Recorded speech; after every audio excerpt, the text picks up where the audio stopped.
But one of the things you can do is redeem a deck tech and have our expert guest host walk through a deck tech of your deck. So we've got our first redemption of that. So Aquadome Champ, one of our former hosts, went ahead and submitted that for Skycrag Yetis. Now I know this isn't maybe the newest deck on the block, but Watchwolf, Jonathan, tell us what you think. How do you play Yetis? What's the expert analysis of how to use this deck? Sure. So Yetis is a tribal deck that's pretty much a low to the ground aggressive deck. So you have a certain critical mass of 1-drops, 2-drops, 3-drops that allow you to curve 1, 2, 3. You can also curve 1, 2, 1, 2, and just like all these different combinations of having a lot of 1-drops that allow you to have hands where you're kind of utilizing all your power every turn. The emblems in the deck also allow for more units in the late game.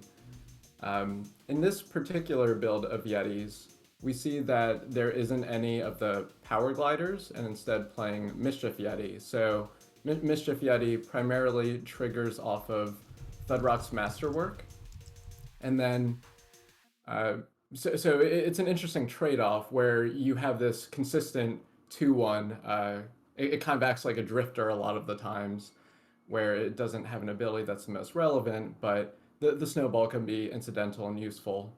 And then choosing to play Mask Maker instead of Crunch. So Crunch is kind of the by itself more powerful thing, gives you a bit more fuel, but the Mask Maker helps you go wide and just when you're flooding the board, have a lot of redundancy and those effects that pump your whole team. There's kind of a hive mind when it comes to Yetis and what people should be playing. So there's always some numbers that can be moved around a little. So for instance, you could play 2 to 4 diplomatic seals. You don't have to play the 8 emblems, but we see them here. The Silex nerf affected this deck a little, but not that much. And the market, sometimes you will see a Dazzle if you expect more control, or if you want to be able to hold off a blocker, if you find yourself going the market multiple times, just the Ice Bolt might not be enough. Instead, we see a concession here for relic removal in Slag, and just an overall solid deck. And I know that Aquadome really likes to be able to kind of apply pressure with units and understands how to play the game that way. So I look forward to seeing him play it. Absolutely. Well, thank you for that overview. I know that we have a bunch of different decks to go through tonight, so we'll see lots of them. We'll do a bunch of deck techs between rounds, but let's try to get one more. I know the players are going to be ready here in a minute, but let's take a look at, we're going to feature Kolakoma, and he's got an interesting one on Even Menace Sanctum. So let me get that one pulled up, and let's talk through this Even Menace Sanctum deck. 3 words that I haven't heard go together very often. But fellow Team Misplay member Kolakoma bringing a sweet one here tonight. Not something we see every day. But yeah, why don't you talk us through this one?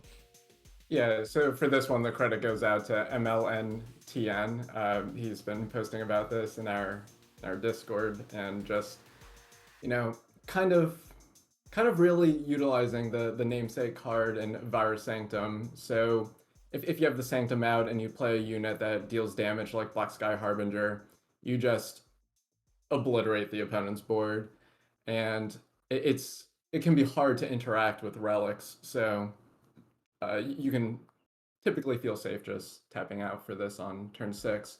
And then you have the whole Even Shell, so you have the Even-Handed Golem, Grenahan exploit, the usual suspects you expect there.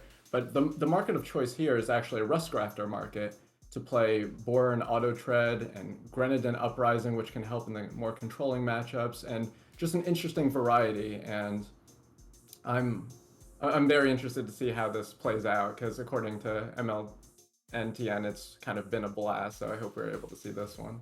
Absolutely. Now, some people might not understand. Actually, probably a lot of people won't understand this reference, but Vara Sanctum always reminded me of the Magic card Homicidal Seclusion. Now, in Magic, that never really took off. That didn't really work.